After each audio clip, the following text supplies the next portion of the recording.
All right, joining me now is Martin Cordaro, team president for the Omaha Storm Chasers, the AAA affiliate of the Kansas City Royals. Marty, I want to again thank you for taking the time to talk to me on One and Dunne Radio. Now, it's game day, and there's always something happening on game day. It doesn't matter, even if it's a Wednesday night like tonight is, and you think things are going to be calm. That's why I'm sitting here. Unfortunately, was taking a peek at a text. I'm like, really? That's happening now? But gates are about to open in about 27 minutes, and it'll be another great minor league baseball night here at Warner Park in Papillion, Nebraska, right outside of Omaha. Being the team president for the Omaha Storm Chasers, how did you get there? Yeah, I'm originally from Louisiana, and I'll try to make a long story very short. Started playing baseball at a very, very early age, and played through high school. I started playing drums around 11, started playing in bands. When I got out of high school, I was in education. I was going to be a baseball coach. I was at Louisiana Tech University, and it was in education. And after a year, dropped out of college because band signed a real small independent record deal. And for 3.5 years traveled and pretty much the eastern and southeastern pocket of the country playing music, not knowing a lot of the things I was doing then, radio interviews and college radio stations and dealing with drunk bar owners at 2 a.m. in the morning, much like dealing with drunk fans on Thursday or what have you. I didn't know it was training me for a minor league baseball career because I had no interest in working on the business side of sports. Sure. But when I went back to school, Ryan, I went to the baseball coach, Coach Randy Davis, and said, Coach, I'm going to be a volunteer assistant coach for you. Of course, he said, no, you're not. And after 3 subsequent meetings of me pleading with him to do that, he said, look, I need someone to come sell what we're doing off the field. I need fence signs, promotions, tickets, those type things. And if you do that, then I'll get you in the queue for a volunteer assistant job. And I did that, never got back on the field, changed my major to marketing, ended up graduating in 98, went to the winter meetings in December of 98. And that's how I got my first minor league baseball job. Went through the job fair in Nashville, and I started work for the Cubs AA team. 4 years there, 2 years in Birmingham, Alabama. My first GM job was 2 years in Battle Creek, Michigan, Class A Tampa. That ownership group bought the Omaha Royals in 2006, transferred me here after the 06 season, and I've been in Omaha since then. And the last 4 years of Rosenblatt Stadium were the first 4 years I was here. And then we built Warner Park, and this is our, hard to believe, 13th season at Warner Park already. Time flies. Time flies. Time flies when you're having fun, right? Yes, absolutely. Now, Omaha Storm Chasers. The Storm Chasers is probably one of my favorite names across minor league baseball, just being honest right there. Yeah, thank you. Where did the name come from? Where did the idea come from? Yeah, we engaged Brandios. Jason and KC worked with us on that project. I've worked with them on a number of projects. Matter of fact, their very first project ever was a team I worked for in Jackson, Tennessee, when we rebranded from the Diamond Jacks. It still was the Diamond Jacks name, but it was a rebrand. It was a refresh. Yeah. That was all the way back in 2001. So I go back a long time with those guys. And so we worked with them. They came to market, did a number of studies with current ticket holders, past ticket holders, sponsors. This would have been 2009, 2010. And it told us that Omaha needed to be the location, and that from a nickname perspective, we needed to do a name the team contest. So they had weather, they had agriculture, they had military, they had a number of things that people thought of that when you said when you're from Nebraska, what do you associate with? And so when we did the call for names, we got over 2,500 unique names submitted. We then put them into categories. We put them into weather. We put them, we made sure we matched up with all the research we did. And then we put them out to vote. We put out the top 25 names that fit our process, if you will. At that time, there was a 25-man roster. And then we let the community vote. And then we put the top nine in a starting lineup. We're not rocket scientists here. We're just baseball folks. And then we put it out for a final vote of 3, and then Storm Chasers ended up being that name. And it was an interesting time because when we announced that on November November 15th of 2010 for the 2011 season. That's when the Storm Chasers show and some other storm chasing shows were just starting to pop up on Discovery and some other channels. So it was from a pop culture perspective and a modern affairs, if you will, current events perspective. It was good timing. Yeah. Didn't have anything to do with Reed Timmer, even though he's been here. Didn't have anything to do with Weather Channel. What's our guy on the Weather Channel? Jim Cantori? Yes. No, not Jim Cantori, not Jim. Mike. Oh, I'll have to remember. I'm embarrassed. He was here opening weekend. So we've played into that. And it was funny when we announced the name the next day, I was actually on with the Weather Channel folks doing a live interview. It was pretty cool. Really? It was pretty neat. That's pretty neat. Now, Storm Chasers. That's a long time ago, though. That was a long time ago. Still pretty cool to have on the resume, though. Yeah. Now, the Storm Chasers, as you mentioned, do play in Warner Park Stadium. What is an experience like for fans who attend Storm Chaser games? Yeah, it's a little different. We're not downtown. We're in a suburban ballpark, so we're more spread out. We have 150 foot wide concourses on the third base side. First base isn't quite as much, but it's really open. And we knew there was going to be a grand stadium built in downtown Omaha when they moved the College World Series. So we were really focused on designing a park, and that's even in the name, Warner Park. So we call it a ballpark, not a stadium. And you'll see individual buildings. It's wide open. It's spacious. It's 0-degree entry, so anybody can walk straight in or come right in. If you're in a wheelchair, what have you. So we made it to where you come in on concourse level and you're looking down at the field of play. So there's, you don't, unless you're on the upper suite level or press box, you don't have to access stairs or an elevator. So those were elements that were important. The limestone was quarried right here in Sarpy County. So even the products that we used and the materials we use are indigenous, to our surrounding area. So first off, you guys sent me a gift package or a care package to me with this beautiful jersey. I'll make sure I got the camera, got it. Couple magnets. Powder blues there. Yeah. Powder blues. These are, they're really nice. Now, what was really caught me off guard in this package was the Union Omaha Soccer. Yeah. Talk to me about that, because I was like, whoa, soccer. But, are you familiar with the United Soccer League, the USL? Is that something you're familiar with? A little bit. USL's been around since the early 90s, and the USL really took off about 7 or 8 years ago when they approached minor league operators, or there were operators in minor league baseball markets that would rent their facility out for soccer to be played.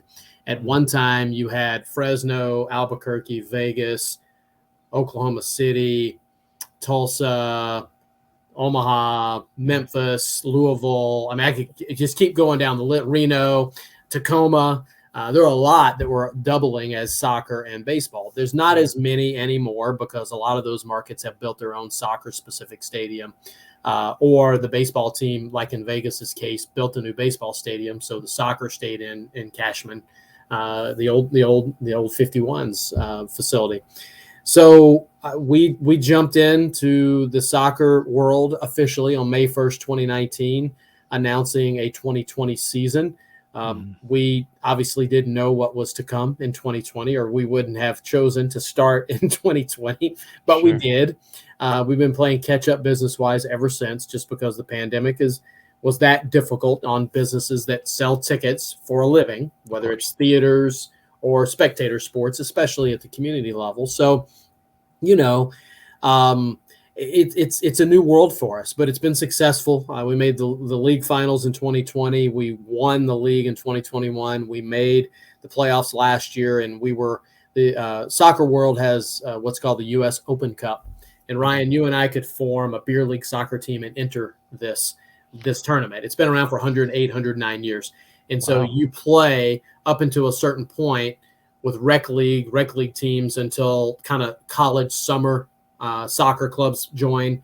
Yeah. And then you have lower level professional, and then you have ultimately MLS. So we ultimately, last year, we made the final 8. We beat 2 MLS clubs along the way. Wow. It would be kind of like a AA baseball team beating a Major League Baseball team. So, yeah, we were kind of the darlings of the Open Cup last year. We ended up losing to Sporting KC in the round of 8, but no, it was a great run for us, and we'll cherish that for a long time. But we're focused on long term a soccer specific stadium here in the metro area that would also allow us to start a women's club. And do some other things with youth soccer and a soccer academy. I will say, Marty, as a soccer player, you would not want me on your team unless you're going to put me in goal. The best history I have with soccer is I haven't scored any goals, and the only time I had an opportunity to kick a penalty kick, I kicked it and went in the net, and the ref didn't even blow the whistle. So I had to re-kick it again and kicked it right to the chest of the goalie. It was a good time. Yeah, I'm with you on that as a soccer player. I am with you on that. I know you guys probably do a lot of promotional events, like past, present. Talk about some of the events that you guys do at some of your games. Yeah, I mean, we're traditional Star Wars night, fireworks shows, bobbleheads, traditional giveaways, and then a lot of clubs also do like Star Wars night. But what we've tried to do, much like I talked about the design of the facility, is really look at what is Nebraska. So we have a fast food restaurant here called Runza. And it is basically it's a fancy meat pocket, if you will. So you can Runza, Runza. So if you go on our website, you can see our Omaha Runzas gear, and we play as the Runzas, and then we also that's in partnership with the local food bank for the Heartland. We have Marvel Night, that's tied in with a local charity as well. So anytime we do our specialty nights, we really try to tie it into charity. Star Wars Night is tied into Make-A-Wish, so we can raise some funds. But in game promotions, again, we work with a lot of our local partners. Scooters Coffee is headquartered here in Omaha, so we have the Scooters Coffee race, which is fashioned a little bit after the President's race in DC. So we have their different coffee cups that race. So, cool. We try to do what a lot of clubs do, but we do it with local flavor, if you will. Now, when it comes to local, I'm a huge fan of community, giving back to the community and engaging with the community. Talk about some things that the Omaha Storm Chasers do to give back and engage with the community. Yeah, well, first off, we're in schools as much as we can with our mascot or our staff reading. Our staff volunteers, they don't have unlimited volunteer hours, but we encourage them to get out in the community. We encourage them to join boards or volunteer for events. But as a club, it's like every other minor league club, and I do say this in all candor, in all seriousness. There's not another industry or another sports industry that does community like minor league baseball. That's what we are.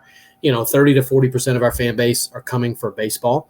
The other are coming for something else, whether that's a company outing, a community outing, the promotion of the night, fireworks, or just to get out of the house. So we really need to be engaged in our communities, and we need to be giving back to our communities. And minor league baseball has been doing that for 110 plus years. And I'm proud to have been doing this since '99, and to see Bark in the Park, to see Star Wars Night, to see all the promotions that really started at a grassroots level and moved to Major League Baseball or to other sports, it's prideful. It's prideful because it's not about me. It's about all the others that are in minor league baseball, and now, unfortunately, not 160 clubs anymore, but now the 120 that still remain. I would say the other 119 clubs are who we learn from most and who we share with all the time. What do you think sets minor league baseball apart from the majors? Because we all know about Major League Baseball. It gets a lot of the show, a lot of the shine and everything. But I think minor league baseball has a special place in a lot of people's hearts. Talk to me about that for you. Yeah, it's I don't want to be redundant. It's kind of the same answer I just gave you. Sure. But it is about the community. It is about Section 112 getting to know their usher and it being the same usher for 10 years, not just for one season. It's about in our case, we have a rallying cry called "Stir Up the Storm" that just kind of organically happened during the 2011 and 2012 season, where fans get up and we'll stir up the storm, and we have a catalog of celebrities, from Darryl Strawberry to Tommy Lasorda to Harold Reynolds to Luke Bryan. I mean, you name it, that have come out and stirred up the storm, and we play those videos on the scoreboard when there's a rally or when we need a rally. So those are the things, again, those are unique to minor league baseball because they're local. Sure. And, a lot of people still to this day say, well, why not the Omaha Royals anymore? Well, at the time we did it, we were not selling very much merchandise, and our, royalties were going to the KC Royals because that was their name. So there were some business components to why we did it, but identity was more than anything.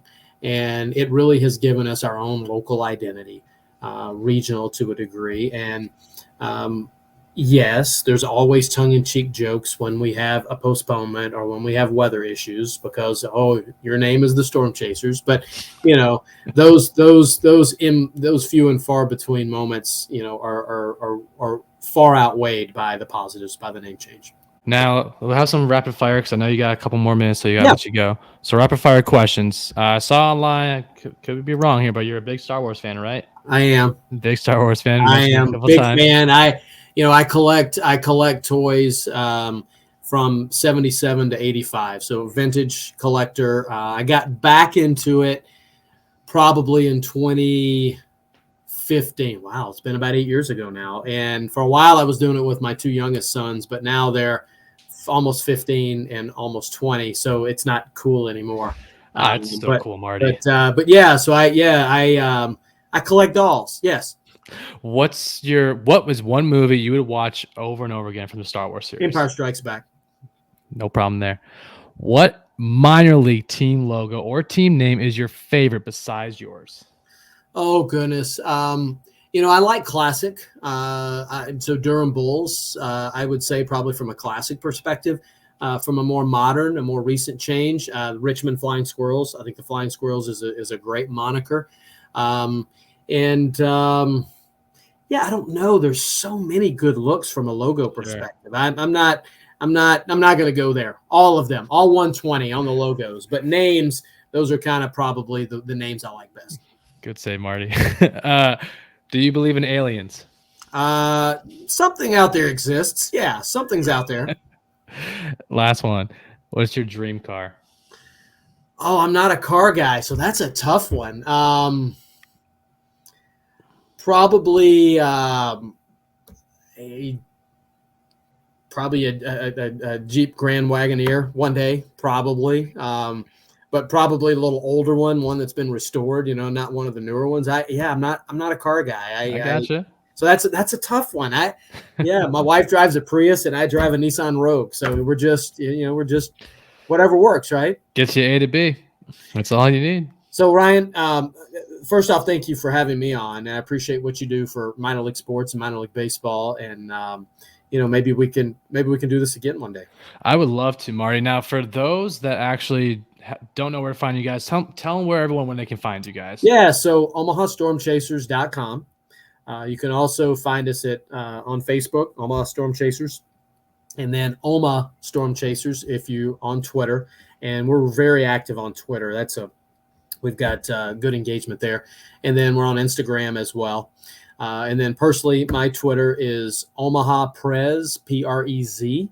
And you can connect with me there or on LinkedIn. Those will be the best spots. And yeah, follow us. And our social team and our promotions team, they do a really good job. And we've got some really, really sleek, new looking uniforms that Alex and his creative team put out this year that we'll play in throughout the year. And a lot of excitement now that I would say this is the first real normal year since 2019. And, we're very, very excited and optimistic about the remainder of the 23 season.